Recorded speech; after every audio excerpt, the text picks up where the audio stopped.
பழையதை விட்டுவிடுங்கள், புதிதாக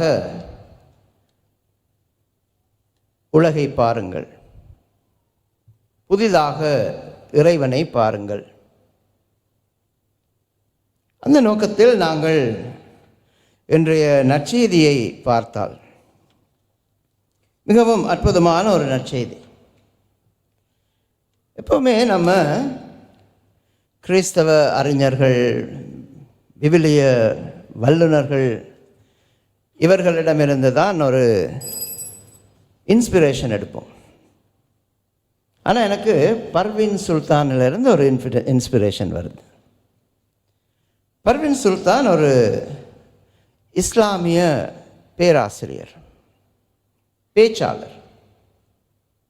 அவர் நிறைய விவிலியத்தை பற்றி பேசுவார். பேசும் பொழுது நீங்கள் பாருங்கள், கேளுங்க,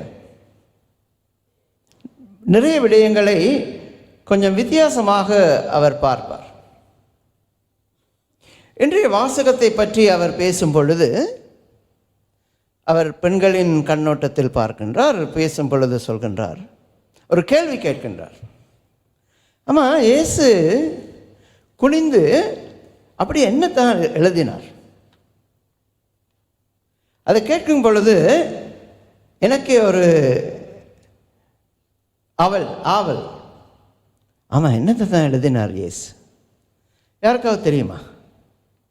இன்றைய வாசகத்தில் 2 வாட்டி சொல்லப்படுகின்றது. முதல்ல அவர்கள் கேள்வி கேட்கும் பொழுது இயேசு அவர்களை பொருட்படுத்தாமல் கீழே குனிந்து எழுதுகின்றார். அவர்கள் நச்சரிக்கும் பொழுது உங்களுள் பாவமில்லாதவர் முதலில் கல்லெறியட்டும் என்று சொல்லிட்டு திருப்பி எழுதுகின்றார். எப்பயாவது கேட்டிருக்கிறீங்க? What was is right? என்ன எழுதுகின்றார்? அவங்க கேட்ட பொழுது அவங்க அதுக்கு ஒரு பதில் சொல்லலை. ஆனால் எனக்கு ஒரு ஆர்வம், இயேசு என்ன எழுதியிருப்பார்? அதற்கு 2 விதமான பதில்களை மறைநூல் வல்லுநர்கள் சொல்கின்றார்கள். முதல் பதில் கொஞ்சம் நன்றாக இருந்தது. அந்த பரிசேயர்களும் அறிஞர்களும் மறைநூறு அறிஞர்களும் இயேசு அந்த பெண்ணை விட்டுட்டு போகிறதுக்கு நல்ல ஒரு காரணமாகவும் இருந்தது. முதல் சாரார் என்ன சொல்கிறார்கள் என்று சொன்னால், இயேசு கீழே குனிந்து, இயேசுக்கு எல்லாம் தெரியும்ல, கீழே குனிஞ்சு யார் யார் என்னென்ன தவறு செய்திருப்பார்கள் என்று சொல்லிட்டு ஒரு லிஸ்ட் போடுறாராம். அப்போ இவங்களுக்கு தெரிஞ்சிருக்கும், ஆஹா நம்ம பேரும் லீக் ஆகிடுமோ. ஸோ ஒரு ஆள் போகிறாங்க. மற்ற நிகழ்ச்சிக்கு போகும் முதல்ல நம்ம ஒரு விடயத்தை தெரிந்து கொள்ள வேண்டும். களவு செய்யாதிருப்பாயாக. ஒருவர் தனியாக களவு செய்யலாம். கொலை செய்யாதிருப்பாயாக. ஒருவர் தனியே கொலை செய்யலாம். தாய் தந்தையரை போற்றுவாயாக. ஒருவர் தனியாக தாய் தந்தையருக்கு எதிராக ஏதாவது செய்யலாம். ஒரே கடவுளை விசுவசிப்பாயாக. ஒருவர் தனியாக கடவுளை விசுவசியாமல் இருக்கலாம். விபச்சாரம் செய்யாதிருப்பாயாக.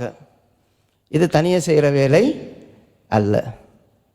இது 2 பேர் கூட்டாக செய்ய வேண்டிய ஒரு வேலை.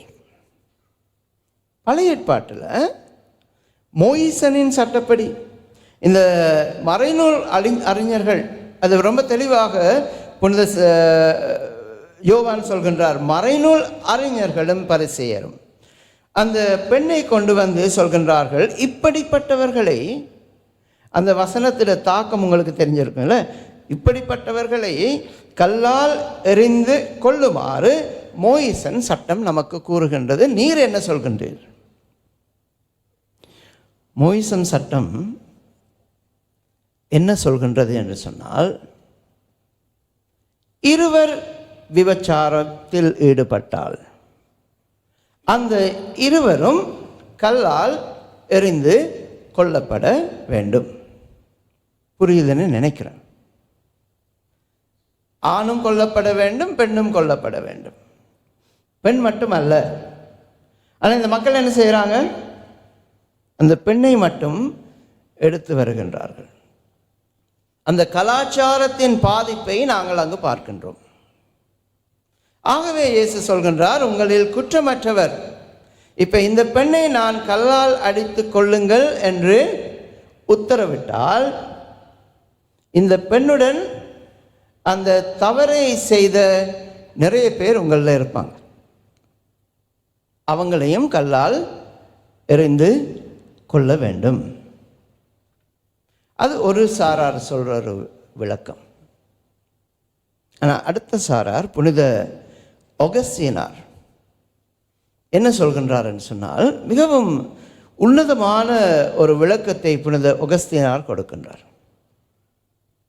புனித ஒகஸ்தீனார் இந்த விளக்கத்தை கொடுப்பதற்கு பழைய ஏற்பாட்டிற்கு நம்மை அழைத்து செல்கின்றார்.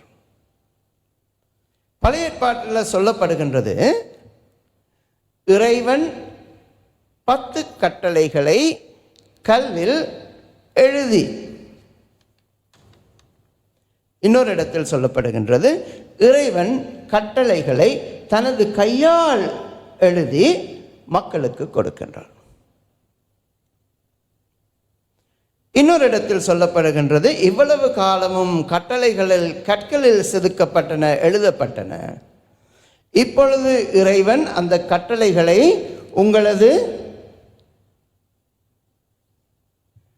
உங்களது இதயத்தில் எழுதுகின்றார்.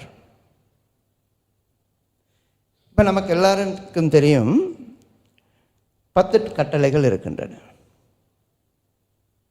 இது பழைய ஜோக்கு தான். 10 கட்டளைகளில் எத்தனை கட்டளைகள் இருக்கின்றன கேட்டால் என்ன சொல்லுவீங்க? 10 கட்டளைகளில் எத்தனை கட்டளைகள் இருக்கின்றன?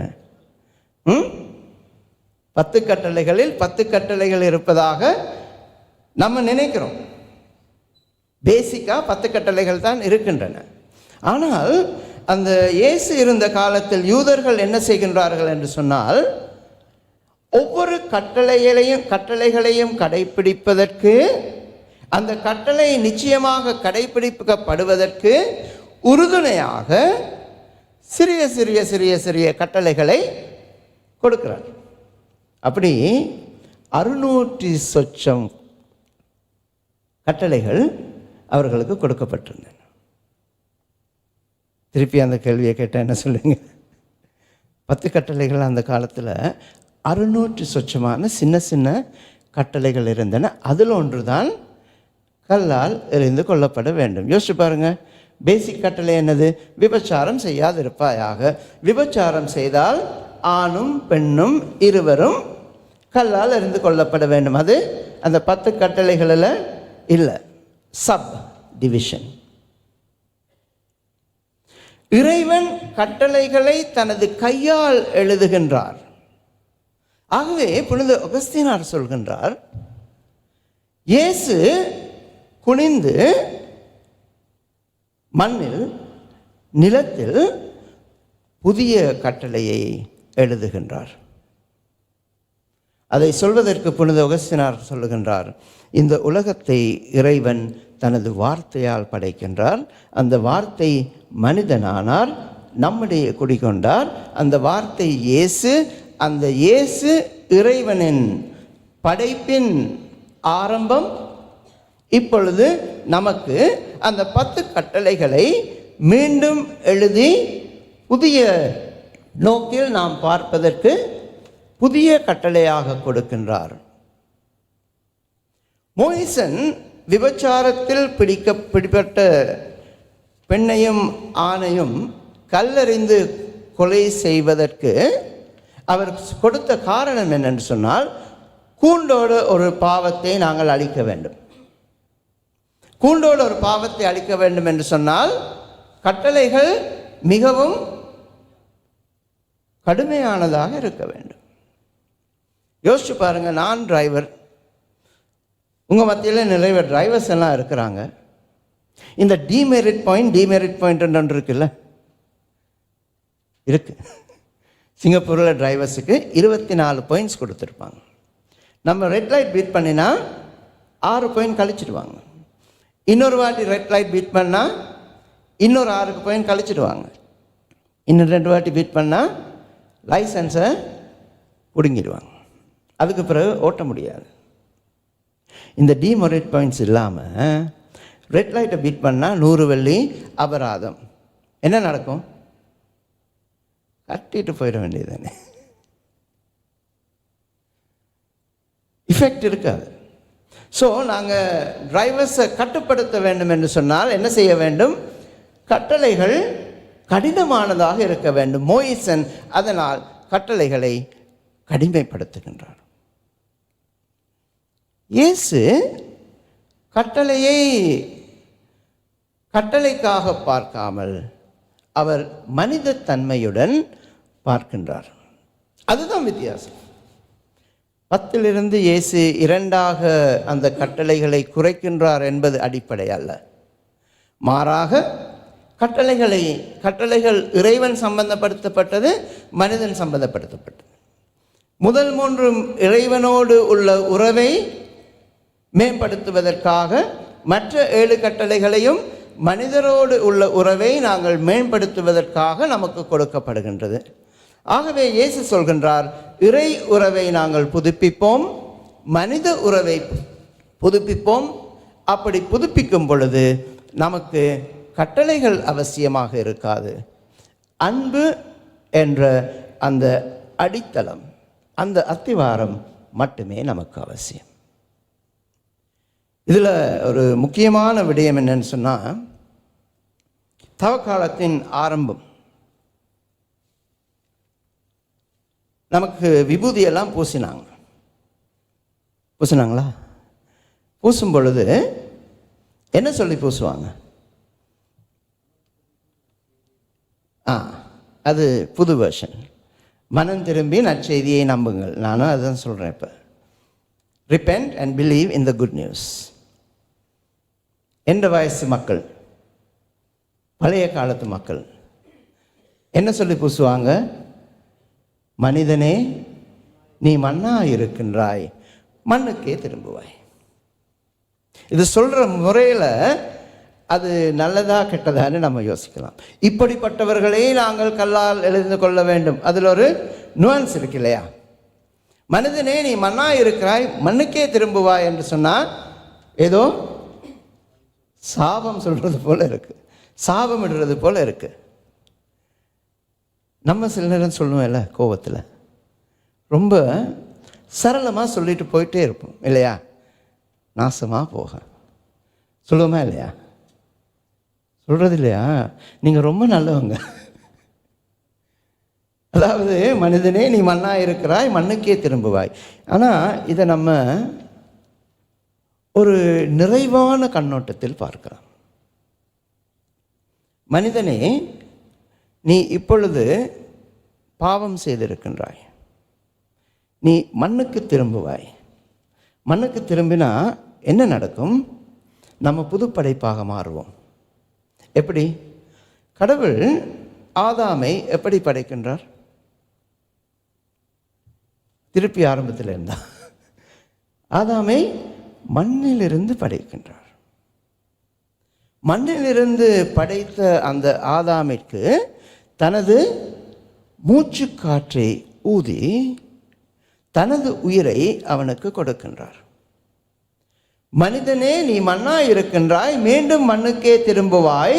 அப்பொழுது இறைவன் உன்னை மீண்டும் ஒரு புது படைப்பாக மாற்றி தனது மூச்சு காற்றை உனக்கு ஊற்றி உன்னை மீண்டும் ஒரு புது படைப்பாக மாற்றுவார் என்பதைத்தான் அங்கே திருச்சபை குறிப்பிடுகின்றது.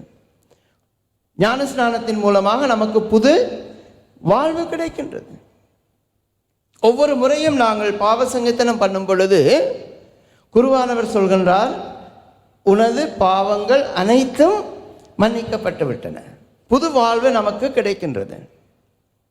இப்போ அதை நமது பின்னணியில் வைத்துக்கொண்டு இயேசு மண்ணில் புதிய அன்பின், மன்னிப்பின், கட்டளையை எழுதுகின்றார். மீண்டும் இயேசு நம்மை புதியதாக மண்ணிலிருந்து படைக்கின்றார். மண்ணிலிருந்து நாங்கள் படைக்கப்படும் பொழுது மீண்டும் போய் திருப்பி அந்த பாவத்தை செய்ய வேண்டும் என்ற அவசியம் அல்ல. மோயிசன் சொல்கின்றார், எப்படி நாங்கள் இந்த உலகத்தை புதுப்பிக்கலாம்? பாவம் செய்பவர்களை அழிப்பதன் மூலமாக. இயேசு சொல்கின்றார், நாம் எவ்வாறு இந்த உலகத்தை புதுப்பிக்கலாம்?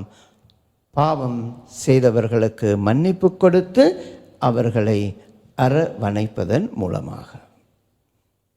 போன வாரம் நற்செய்தி வாசகம் உங்களுக்கு நினைவு இருக்கும் என்று நான் நம்புகின்றேன்.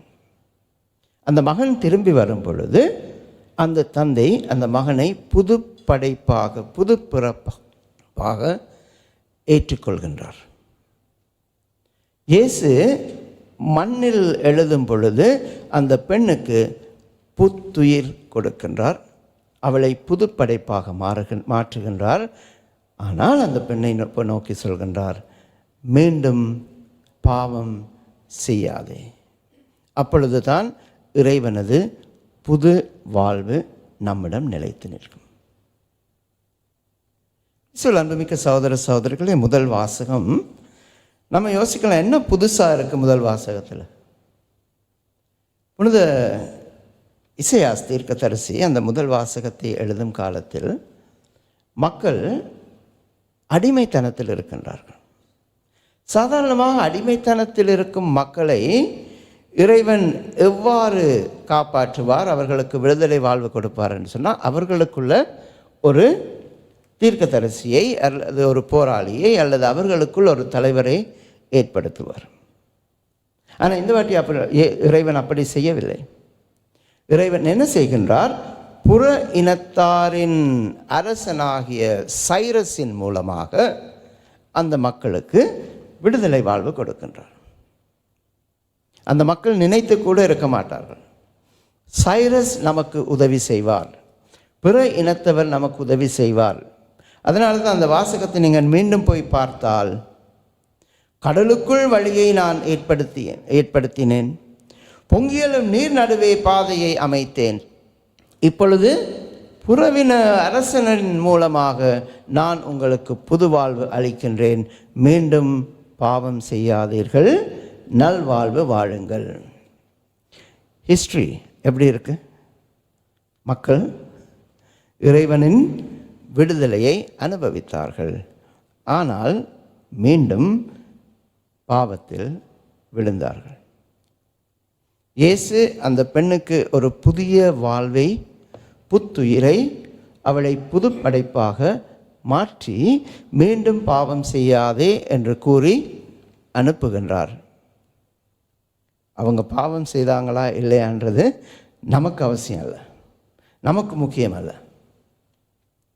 இந்த தவக்காலம் மூலமாக 5 வாரங்களாக நாங்கள் பல நல்ல காரியங்களை செய்து, தவக்கால நற்கிரிகைகளை செய்து, எத்தனையோ கெட்ட விடயங்களை நாங்கள் விட்டு ஒரு புது படைப்பாக மாறப்போகின்றோம்.